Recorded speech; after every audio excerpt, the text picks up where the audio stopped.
Welcome, Jean from Dallas, Kelly from Austin, Karen from Cyprus, Joe from College Station, Ollie, welcome from Houston.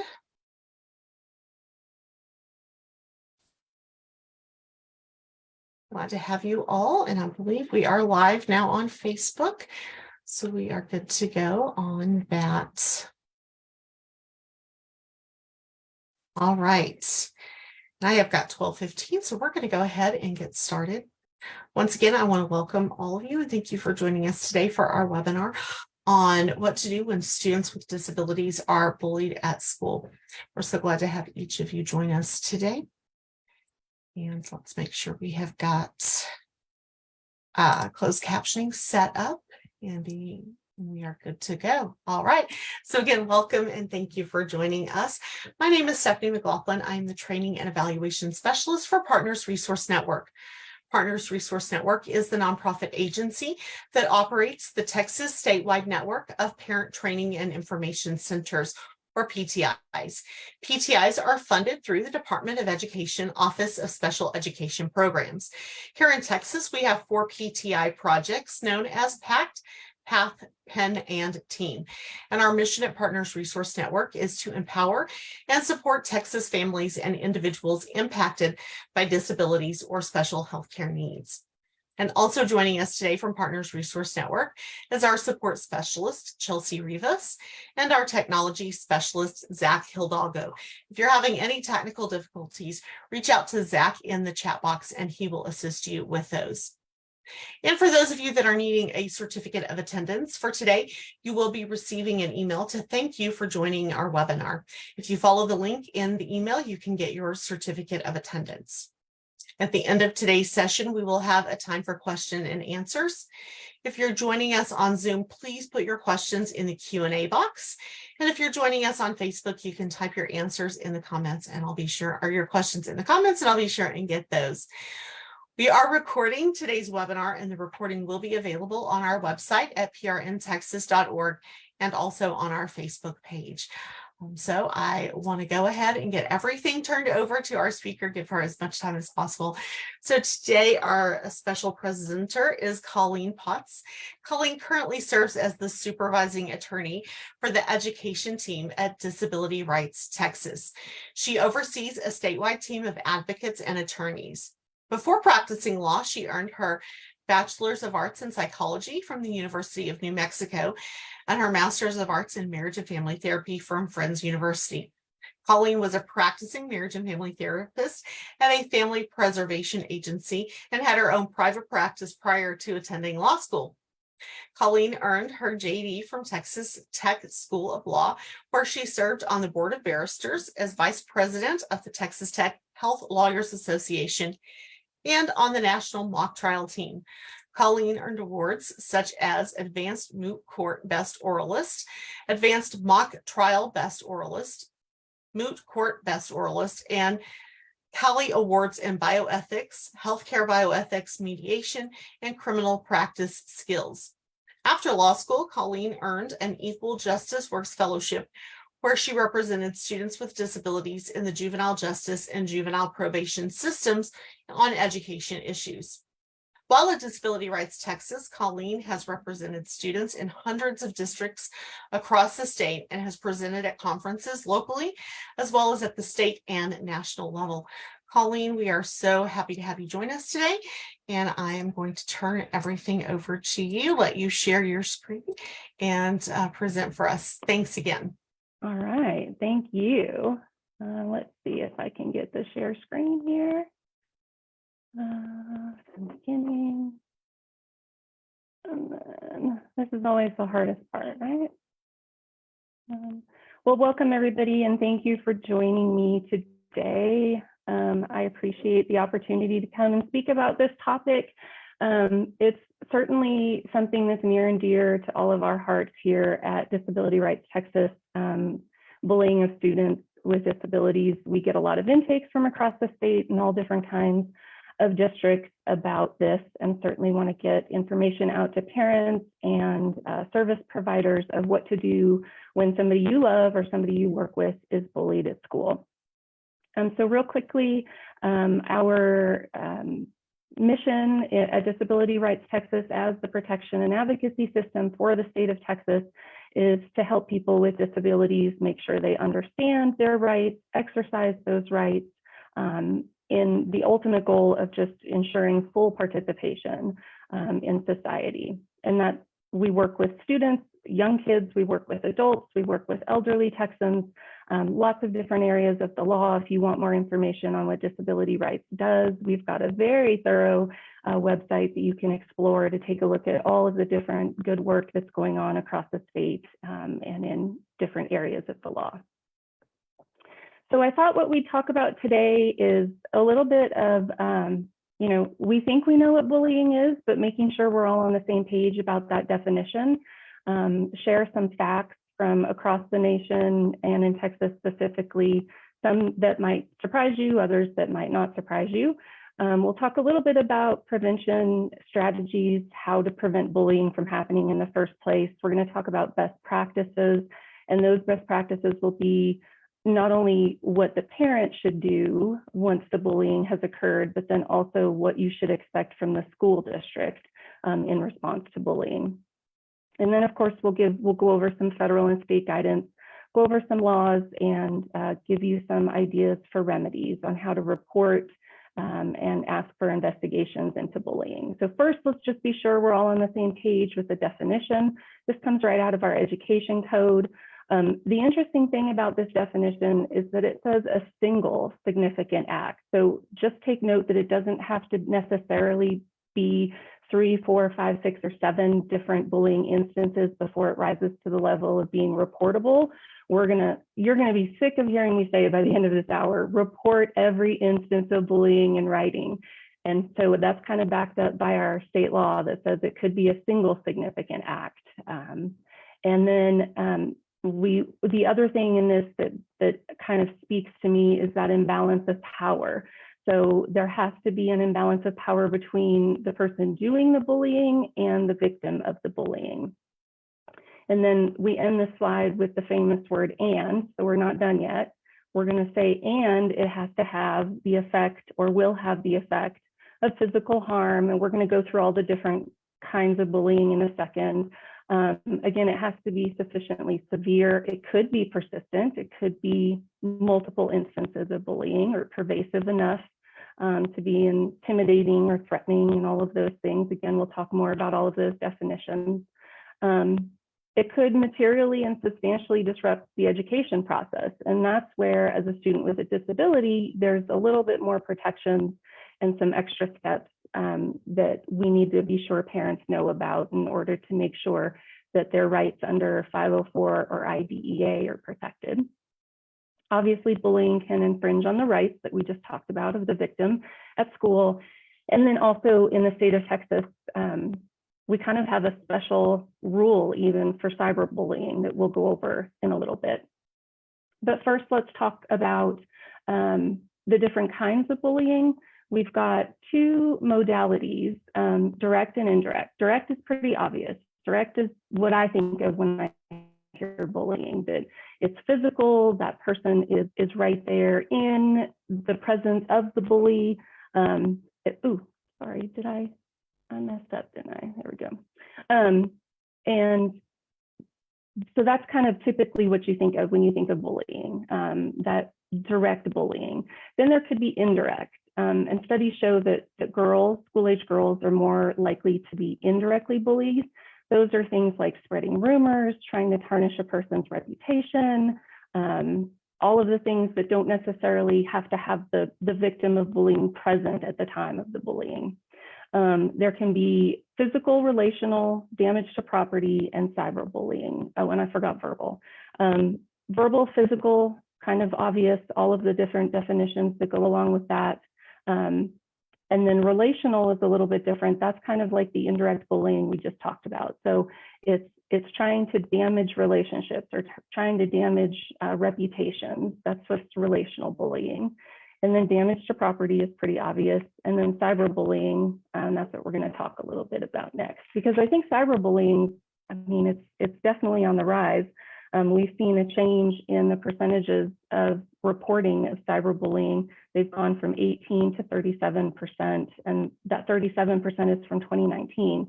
So my guess is that it's probably even higher than that. Cyberbullying in Texas was kind of redefined by David's Law. David Molak was harassed online by classmates out of the, I think he was out of the San Antonio area. And it was so pervasive and so severe that he actually took his own life after months of enduring the cyberbullying.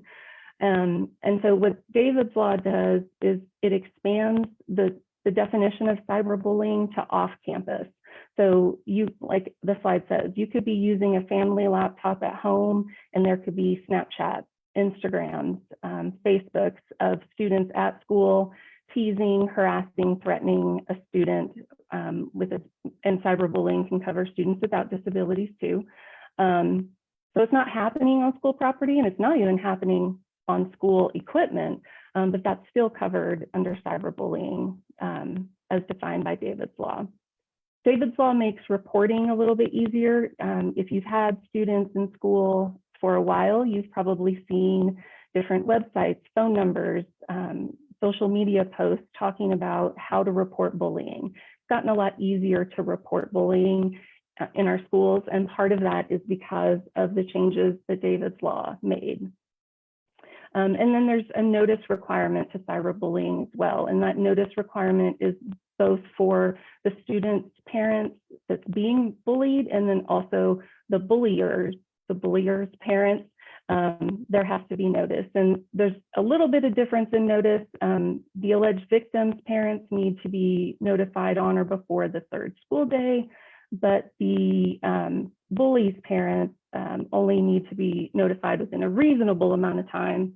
And then, of course, lawyers love the word reasonable because nobody really knows what that means. The interesting thing too, with the third special session coming up and vouchers being a very hot topic in our political state here in Texas, one interesting thing to note is that David's Law is not going to apply to private schools. It's one of those laws that it's tied to federal funds. So again, IDEA 504, all of the protections and rights that kiddos have in public schools and in charter schools, those don't follow over to private schools, and neither would the requirements and protections under David's Law. So just something to think about with all the voucher talk in our state. And y'all, it is a crazy world out there. I just went to a recent presentation and for the first time heard the word sextortion, and I knew I needed to include it in this presentation because it's happening to our kids. It's not necessarily student-to-student bullying, which is what the rest of the presentation is about, but I certainly wanted parents to know, because I had never heard of this. There's this thing now where they've got these predators chatting with students, befriending them on social media sites, befriending mutual friends so that there seems to be a community there, initiating sexual topics, asking for photos, and then using those photos for exploitation and getting money from kids and from kids' families. And when we talk about the reporting of bullying a little bit later, it's all the same thing with this. All of the kids, a lot of kids are afraid to report this. They're embarrassed. They want to protect their reputation. They don't like the threats of, things being thrown out in space and being on the internet for forever. And so it's definitely a very scary thing, but it's definitely something to be aware of as parents and providers. So we'll talk a little bit about numbers. 1 in 5 kids are bullied at school. And these are based on numbers that come off of stopbullying.gov. It's a good website for resources, for facts, and all of that. So definitely check that out if you have some time. We talked about girls being a little bit more likely to be indirectly bullied rather than directly bullied. The most common age is definitely that awkward middle school year, right? The 9 to 12-year-olds, almost 50%. So basically half of our middle schoolers report that they've experienced bullying at school. And then we certainly know from the statistics that students of color, minority students, are much more likely to be bullied than their peers. And so that's definitely an intersectionality issue that we want to remember when we're talking about victims and reporting of bullying instances. And so we also know from the facts, from the data collected, that students with disabilities are 2 to 3 times more likely to be bullied at school than their non-disabled peers. It certainly does matter. It looks like the data showing us that students that are eligible for special education services under emotional disturbance or that have autism are most likely to be bullied at school. So those are the top 2 eligibilities that lend themselves to bullying. And when we kind of think about why, you know, the whole definition, or part of the definition of an emotional disturbance is a different kind of reaction in stressful situations that maybe other students would have. So that's kind of, it's visual. It's something that another kid could see, that a particular student is overreacting or not reacting in the typical way to a situation that the student thinks they should be. Autism is a little bit different. I don't, you know, whether there's a speech issue along with the autism, the social pragmatic issues that students with autism certainly have, those could all take into effect too when you're talking about why those 2 eligibilities are more likely to be bullied. We talked about the different forms of bullying. Certainly want to talk about the fact that bullying isn't a part of life, right? It's not something that students have to endure at school, or that's going to make them stronger or more resilient in their adult life. Bullying can cause serious anxiety, PTSD. It can lead to self-harming behaviors. It could lead to a change in a student's socialization, who they hang out with, when they hang out, where they hang out. It could change when a student is on a computer, their online presence and what they enjoy to do. It could cause withdrawal, behaviors at home and with, you know, outside of school, at church, at work, at other activities. And so it's certainly important, and it's not something that kids just need to endure. We've heard that a lot. Well, you know, just suck it up, you'll be fine.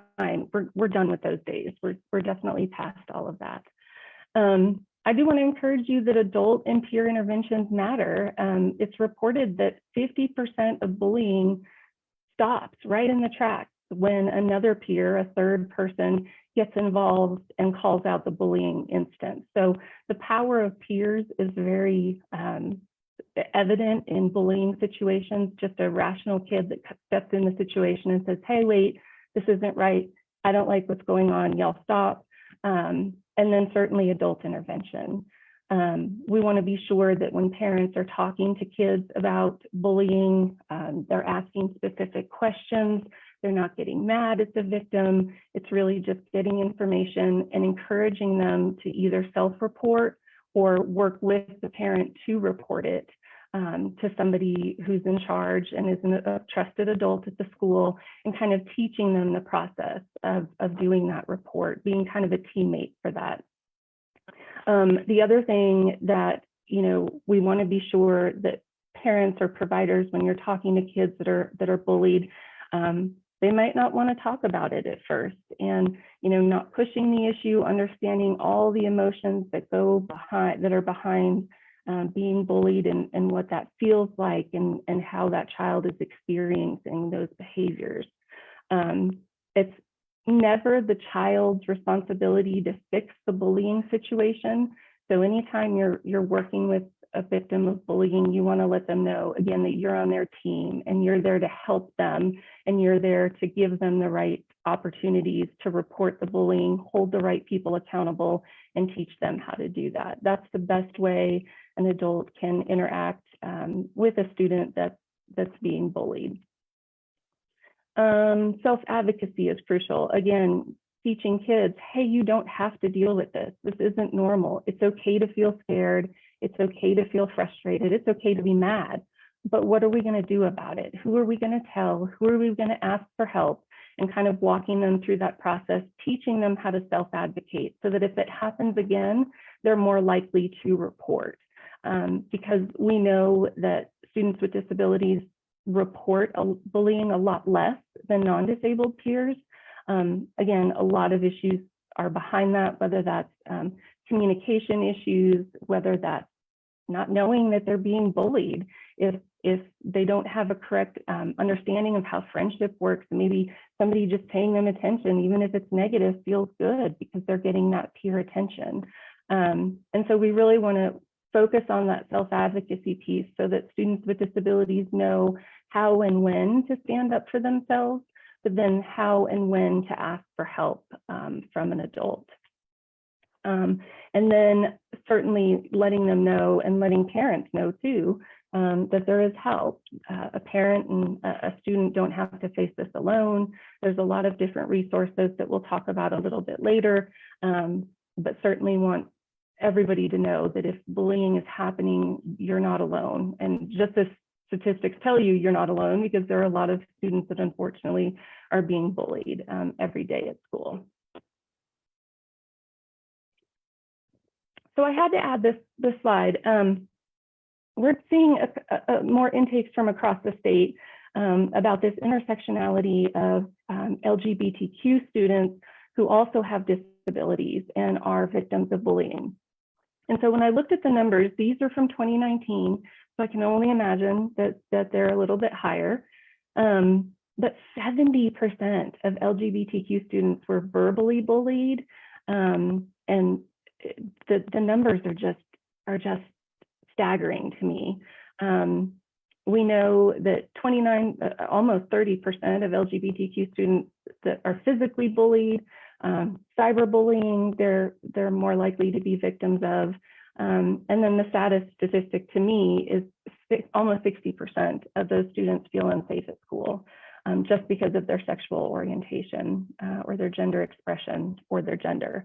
So when we see kids that have disabilities and identify as LGBTQ, the likelihood of the bullying increases, but that compounded emotionality, because now that bullying is about two parts of their identity, not just one. And so some of those reactions and the fallout of that bullying is pretty severe. We'll talk a little bit about the warning signs. Certainly we want to look for behavior changes. You know your kid the best. Eating, sleeping, chores, all the different behaviors at home that you might see are different. They might interact with you or siblings differently. They might act in sports or at church or at daycare differently. Those behaviors definitely, and you know, it's hard because behaviors change a lot in middle school anyway. That's a big couple of years of growth for kids. And so sometimes it's hard for parents to pick apart, okay, what behavior is puberty, what behavior is just part of growing up, and what behavior could be a result of being bullied at school. So that's difficult, but certainly one of the warning signs that we see retrospectively when parents say, oh yeah, now that I know that the bullying happened, I can look back and see that the behavior changed at home. Attendance problems can happen just in one class. We see students kind of self-sabotaging and purposely trying to get out of that class by misbehaving or doing something that they know will have them removed from the classroom in order to avoid a bully, in order to avoid a bullying situation. But attendance problems could also be kids just refusing to go to school because they feel unsafe, because they've been threatened the night before. And so attendance is another thing that if that changes, we want to be sure that we're taking a look at that and trying to understand why those changes are happening. Recently, a couple of legislative sessions ago, our attendance laws changed in the state of Texas. And so now there's this burden on the school district before they file truancy charges to really try to understand why the truancy is happening and do something to prevent the truancy. And so if you know that there's bullying occurring and the student is responding by not wanting to go to school, then you might want to talk with an attendance person at the district and see what kind of options we have to get that kid back in school. What can the district do? Whether that's a safety plan, whether that's a no contact order, whether that's a schedule change, that might be a good way for the district to take these steps or interventions to address the attendance problem. Certainly, we want to look at change in friends. Are your kids hanging around a different crowd? That's kind of the number one sign of something going on at school, something changing. But again, if you're most likely to get bullied in middle school, you might be changing friends too. You might be on a new campus with new kids. And so that natural change in friends could be happening, or it could be a warning sign. So again, that's a little bit tricky for parents to maneuver. And then certainly mood disturbances, we want to take a look at. We want to be very mindful of different psychosomatic symptoms. Are students sick more often? Are they complaining of headaches or stomach aches more often, to get sent home, to avoid school, things like that. Obviously, we want to be sure we pay attention to any kind of increase in anxiety, self-harming behaviors, any kind of depression, withdrawal, sleeping, eating issues. All of those could be signs of mood disturbances. So a couple of prevention strategies, now that we've kind of seen the warning signs, we also want to talk about how to prevent bullying in the first place. A very simple way is to use people first language, making sure that students with disabilities know that they're not defined by their disability, that they are included in the classroom, in the school setting, in a team, in a club. Inclusion is a word that we use a lot in special education, but it's not just simply a butt in a chair in a particular classroom. Inclusion is so much more. It's all of the strategies and interventions that make that student feel a part of that community, whether that community is the classroom or the campus. That helps, because if peers see that student with a disability as just one of them, they're just a classmate, they're just a football player with them, they're just in the chess club, just like everybody else with them, they're less likely to be bullied, because they're accepted into those different environments and community settings. Obviously, we want to see anti-bullying curriculum and training programs in schools. Those are all available to you as parents or providers. You can ask what curriculum the district uses through an information request, getting some information about what are you teaching students and staff about bullying. That's always good information to have. Strong policies and procedures. Again, districts should have these, but it's certainly your right as a parent or provider to request those so that you know, okay, if my kid is bullied one day, what do I do? What is the policy of the district in reporting that, addressing that, all of those things. And certainly know the district's reporting system. Is there a website? Is there an email? Is there a phone number? All of those options. Just be sure that you kind of know ahead of time what to do and how to report bullying. Mentoring programs have been seen to work when students have an identified mentor that does not have a disability and they're paired up with a student with a disability. Again, I think it goes back to that shared community feeling, that inclusion. I've got a friend, I've got a buddy. And so there's just that trust built through that mentoring program between students that with and without disabilities. And there's a good website, pacer.org has information on peer mentoring and advocacy training.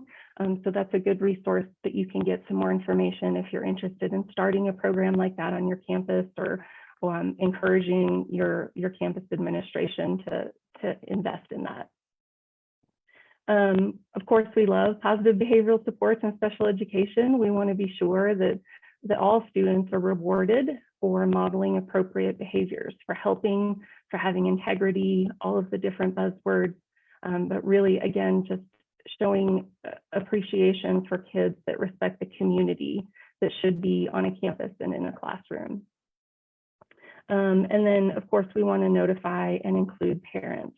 Anytime parents are included in things, it's obviously going to be better for the students. So we want to be sure that parents are included in what's happening at school. What are the events?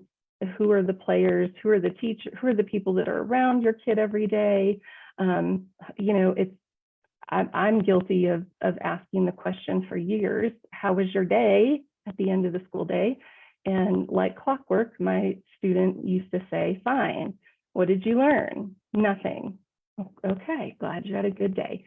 So what we always try to encourage parents to do is, instead of asking those kinds of questions, ask the questions about, who did you play with at recess? Who decided what you were going to play at recess? Who did you sit next to at lunch? Did anybody share their lunch? What did you talk about at lunch? So that you're getting some more information, not just the fine answers that we're used to.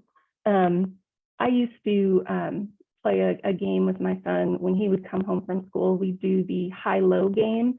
I'd ask him what the high point of his day was and what the low point of his day was. And then he would ask me what the high point of my day was and the low point of my day was. And sometimes it was, the high point was lunch and the low point was math. And sometimes it was a little bit more substantive, but it was usually more than just a fine. So there are ways to get that information out of your kiddos and stay involved and up to date. And then the really hard thing for parents is, you know, being involved with online stuff. I mean, everybody's got different rules in the homes about screen time. I have to always be able to see your screen. You know, your phone gets picked up at 9 o'clock at night. Everybody's got different rules, but do something. There's so many options for parental controls out there now on social media sites and websites. But you've got to know the app. If, you know, ask your kid, what's your favorite app? What app do you use the most? And then kind of educate yourself on how the app works. What are the buzzwords for the app? Do you follow someone? Do you friend someone on that app? And then that way you're having a more informed conversation with your kid about who and how they're interacting online. All right, so let's talk about when you think bullying has happened, what to do.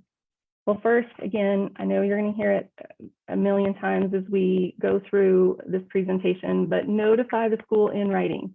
Notify, it's not just enough to make a phone call, put it in an email, send it in a letter, something in writing, and be as specific as possible. Let them know who the kid is that you're having a problem with. Use names, use times, dates, places. It was in Miss Smith's class, you know, at about this time on Tuesday, whatever. Be very specific when you're reporting these kinds of things. What that does is it puts the school on notice of a problem. And so if you decide to do anything down the road, you've got this letter, you know, and you can say, look, I notified them. I requested an investigation. I was very specific. I laid it all out and they didn't do anything. And we're going to talk about why not doing anything is very important if you decide to pursue any kind of legal action. Really the quickest way, we're going to talk about other remedies today too, but the quickest way to get a remedy or a solution to a bullying problem is to work at the local level. So we encourage parents to file what's called a formal local level grievance and to request an investigation. So what you want to do is make sure you're using, some districts have a form for local level grievances and some don't, but typically all districts have a 3-tiered grievance process. So that first tier, if you'd probably report it to the principal, and if the principal of the campus sends a response that you're not happy with, you have appeal process to go to the 2nd level and the 3rd level. The good thing about this process is that it happens quick. If you identify it as a local level grievance, then there are certain days left in the reporting period and the response period that the district has to get back to you. And it's a lot quicker than the average OCR, which we'll talk about in a second, or TEA complaint response for sure.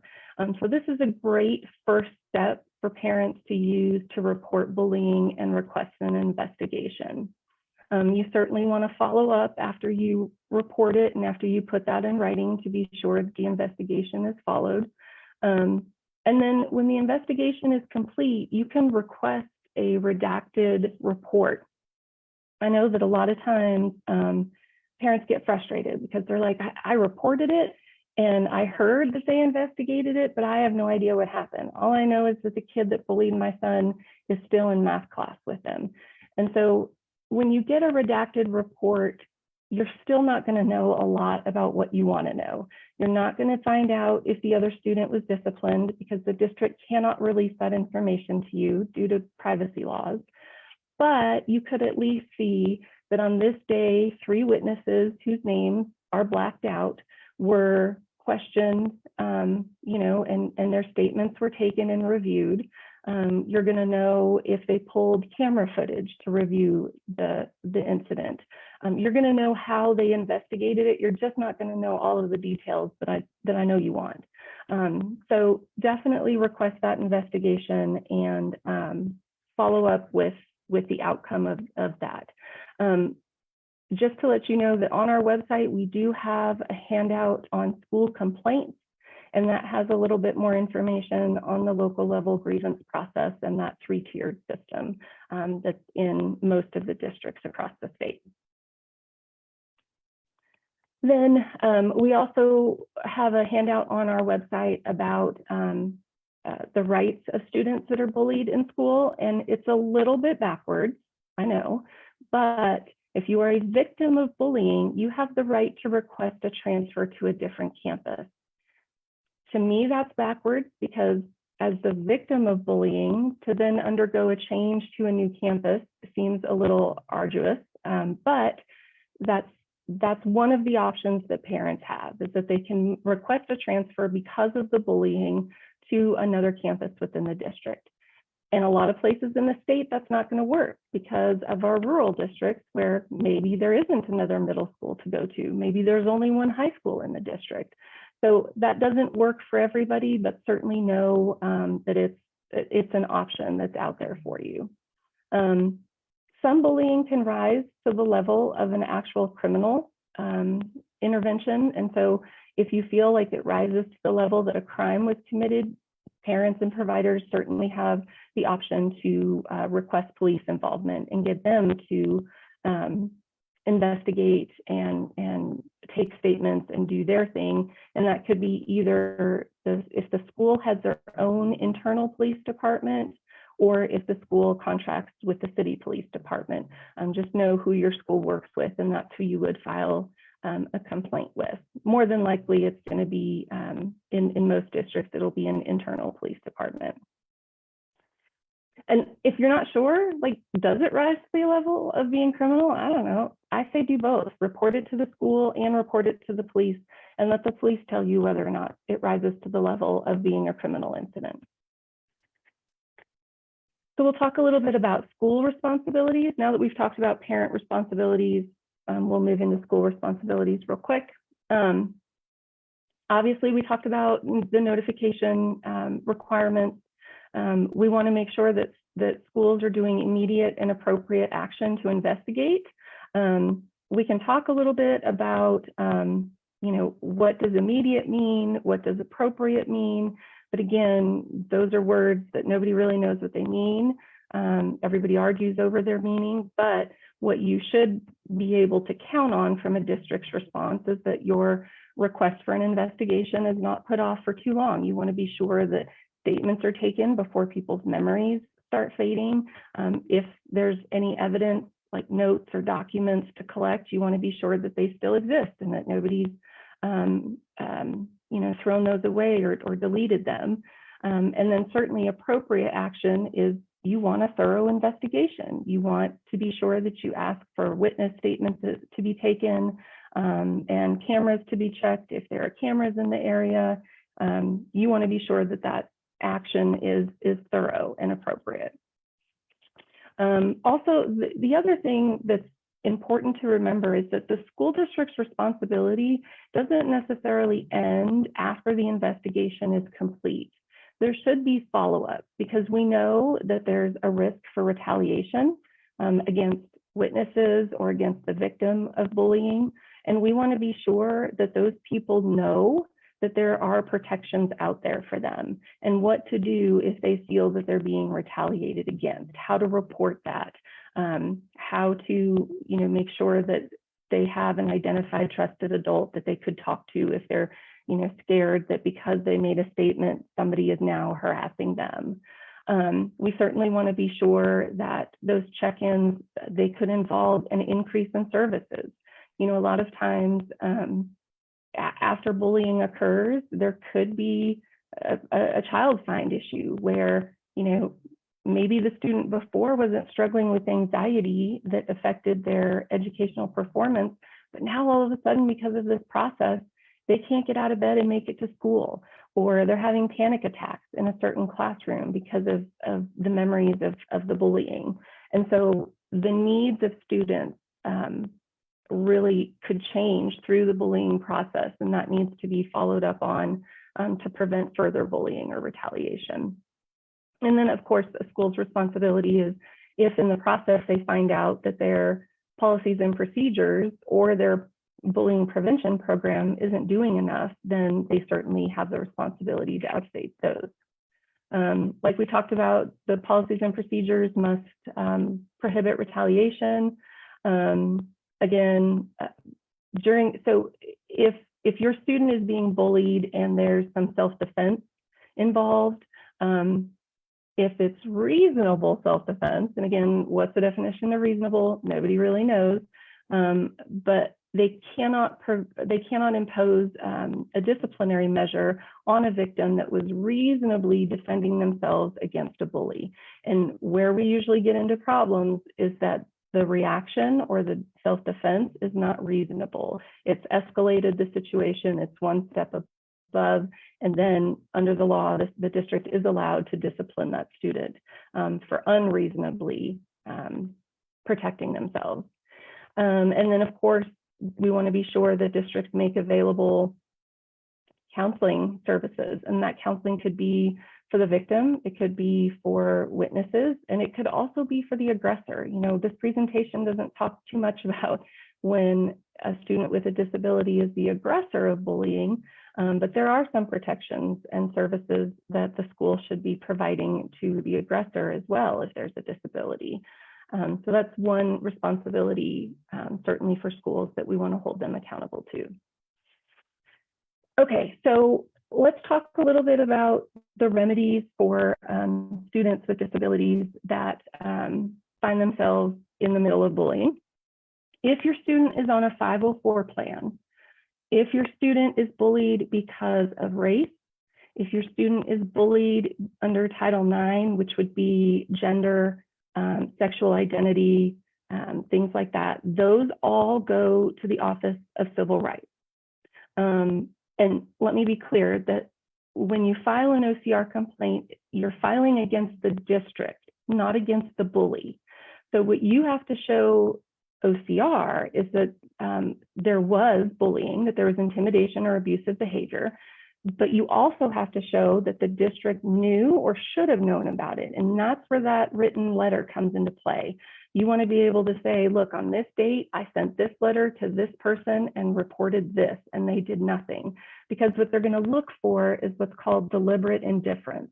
And deliberate indifference just means, meh, they didn't do anything. They consciously disregarded. They chose not to look at the report of bullying. They chose not to investigate. They just didn't do anything.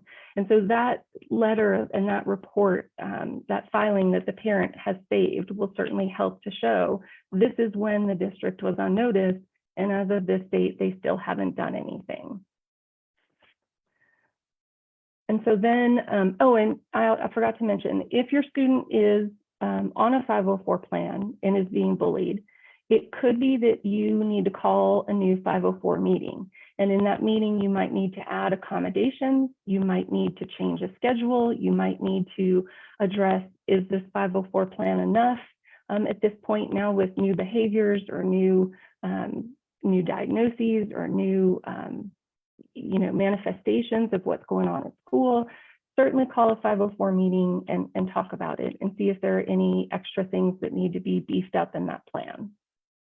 And same kind of thing with IDEA. If your student is eligible for special education services under IDEA, bullying could rise to the level where it's affecting your student's free and appropriate public education.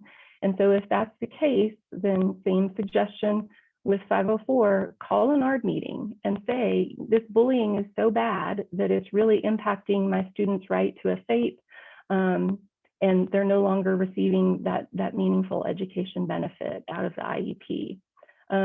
There's lots of different things an ARD committee can do. They can, approve an increase of services. They could add a related service of counseling or of something else.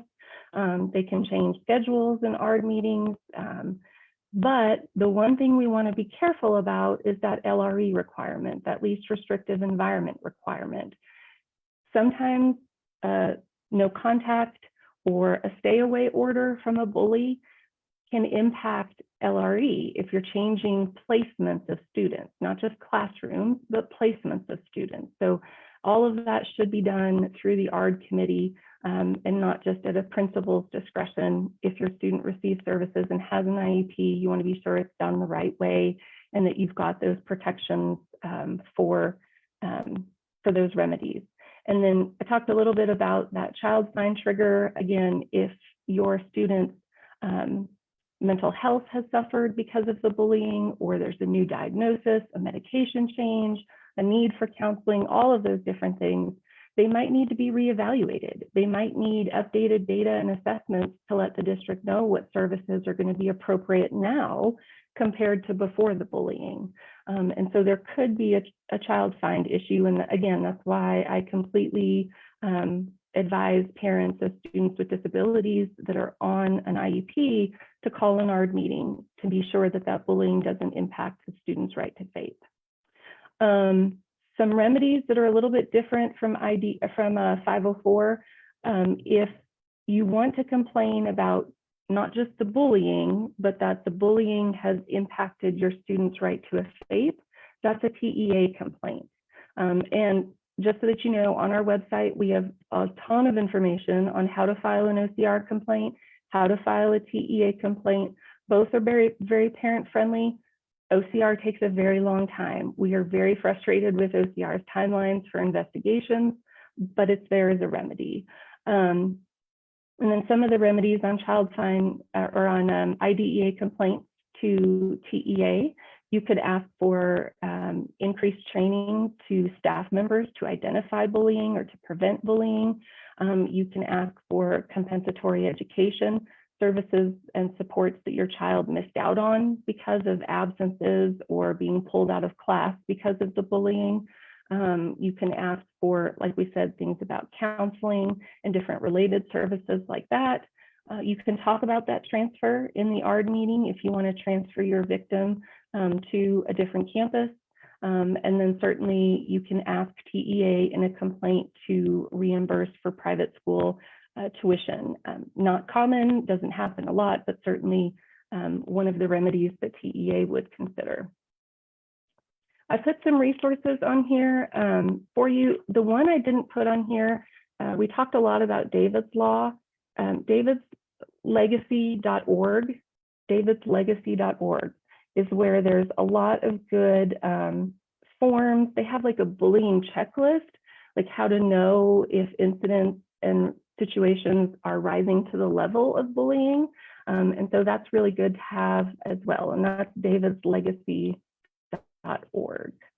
So that's all I had. Do we want to take some time and see what's going on in the Q&A boxes? All right. Thank you so much for all that useful information. So let's take a look. If you have questions and you're on Zoom with us today, please put your questions in the Q&A box so we don't miss those. If you're joining us on Facebook, you can put them in the comments and we'll take a look at those as well. All right, so we've got some great questions. One question is, in college, what would be the law that it would fall under? Would it just be under some sort of harassment law, or what would be the issue in college?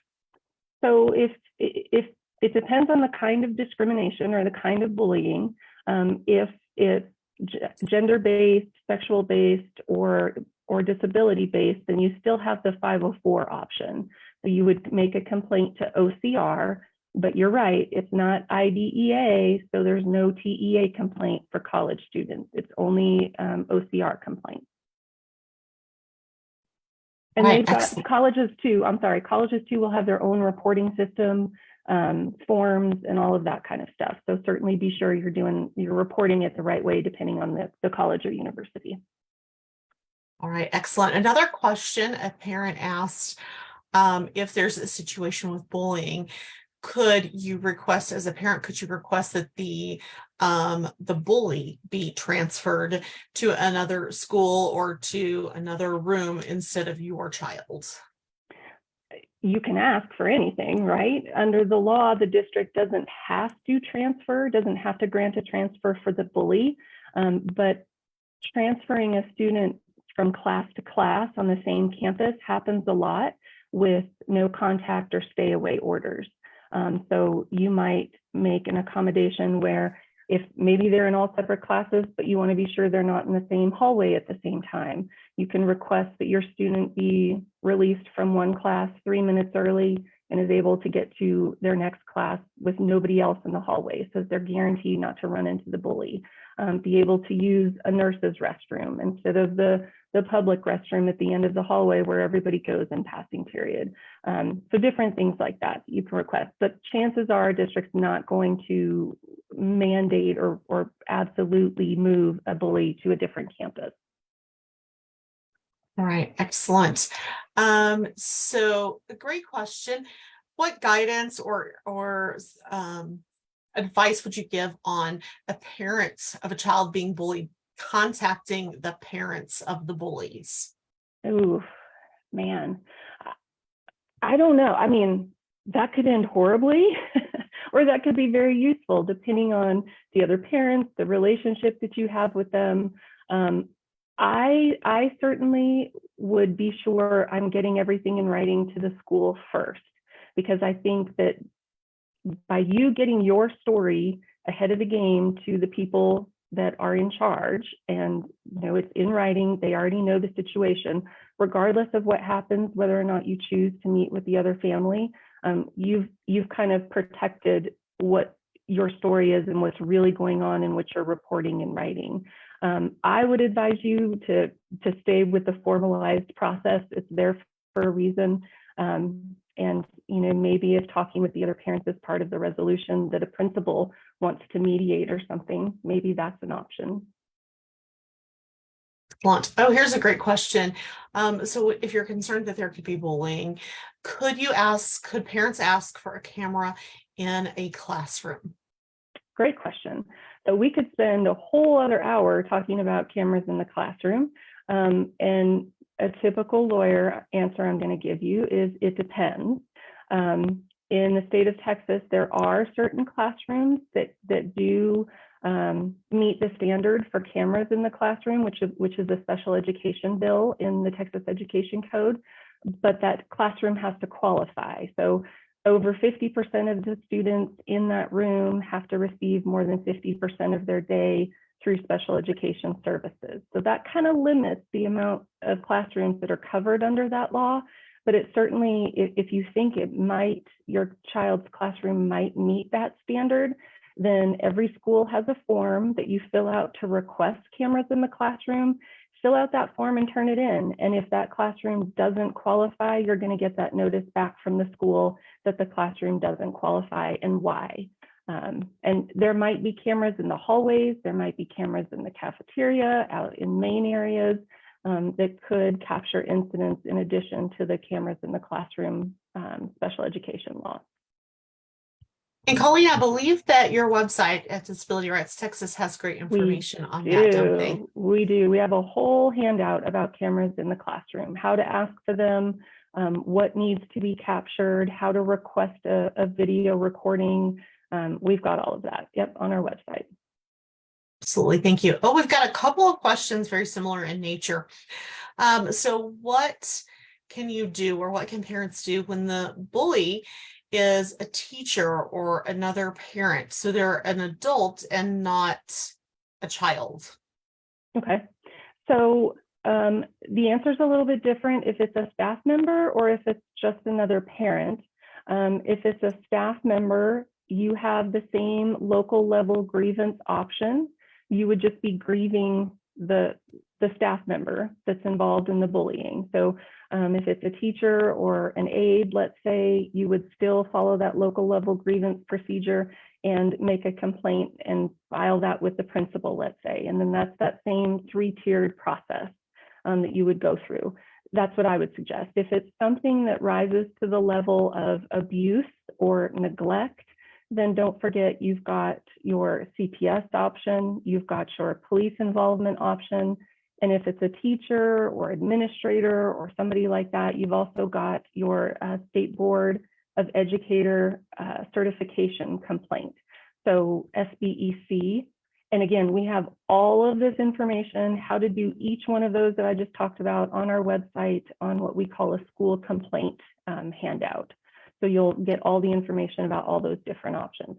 If it's a parent of another student, that's a little bit different because the district is not necessarily responsible for that parent. And so you just don't have the same options to file a complaint or a request for an investigation on, another kid's parent. Excellent information. All right, I'm seeing another question. So this parent says that they suspect bullying, but their son does not comprehend what's going on. So who could they reach out to kind of find out what's happening and if it is in fact bullying? So that's tough. And we see this a lot with nonverbal students, especially. How would you know if there's bullying going on if your kid doesn't come home and have a conversation about how the day went? And so I think there's a couple things you can do. You can always request some updated behavioral data. So I think that's a great way to get another set of eyeballs on your kid throughout the day. You could ask the teacher to start providing a more detailed behavior chart or behavior report at the end of the week so that you know kind of what was going on and if there were any issues. Having good communication with teachers and behavioral aides or anybody that's involved with your kid throughout the day is super important. And then if your child is nonverbal, your child is probably in a classroom that would qualify for those cameras. And so that would be a good time to make that request if you haven't already for cameras in the classroom. Excellent. You've kind of talked about this a little bit, but I'm still getting several questions kind of address. What can parents do when their child's behavior, like they have some behavior issues that could be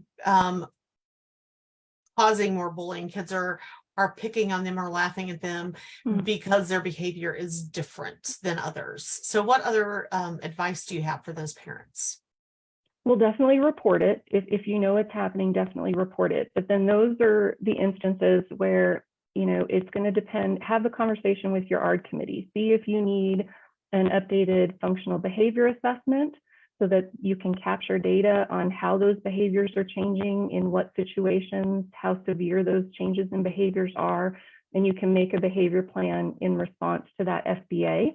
But you could also request a social skills training time, where it's being taught to your student how to respond to bullying, how to identify bullying. You could ask for counseling so that those strategies are taught as well in more of a therapeutic setting. So there's a couple different options, but certainly bring those ideas to your ARD committee and talk about it. Excellent. One really great question here as we're wrapping up. What is your guidance for parents of the bully? If your child is the bully, what resources and supports would you recommend to help the parents navigate that? A lot of it's kind of similar to what I'd tell the parents of the victim of bullying. if that's a new behavior or something different for your student, or it's getting worse, then I'd want to know why. I'd want to dig deep and find out the reasons behind that change in behavior. So again, I would ask for a functional behavior assessment. I would see if there's a need for counseling or any kind of other related services like social skills training, kind of a lot of the same advice. It's just really viewing the behavior as communication. What is your child trying to communicate to you through these new behaviors? Excellent. Thank you so much. We're right at 1:15, so we're going to go ahead and wrap up the webinar. So, Colleen, we thank you so very much for your time. Thank you. And for your wealth of information. We always love having Disability Rights Texas join us and share their wealth of information. So thank you again. I'm going to share my screen as we're wrapping up and share a little bit more information with you all. So again, I want to thank all of you for coming and attending our webinar today. And Colleen, again, thank you so much for being here. We are recording today's webinar, and a recording will be available on our website at prntexas.org and also on our Facebook page. If you're needing a certificate of attendance, you will be receiving an email to thank you for attending today's webinar. Follow the link in that email and you can get your certificate of attendance.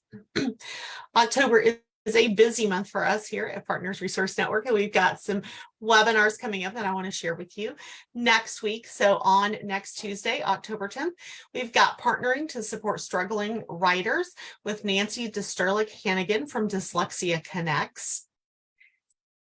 On Wednesday, October 18th, also at 12:15, we've got a webinar in partnership with our School Family Community Engagement and SpedTex. It is an introduction to Cadre, Relationships, Resolution, and Resources. And then in November, on November 7th at 12:15, we have got a webinar on FBAs and BIPs that actually work with Dr. Stephanie Hart from West Texas A&M University. On the screen right now, we've got our contact information for our Director of Statewide Services, our support specialist, and myself. Please check out our website at prntexas.org for information on upcoming webinars and information on events in your local area, as well as a lot of information for parents. You can like and follow us on Facebook and follow us on Twitter at PRNTexas. And thank you again so much for joining us. We really appreciate you being here. And if you have questions, please reach out anytime.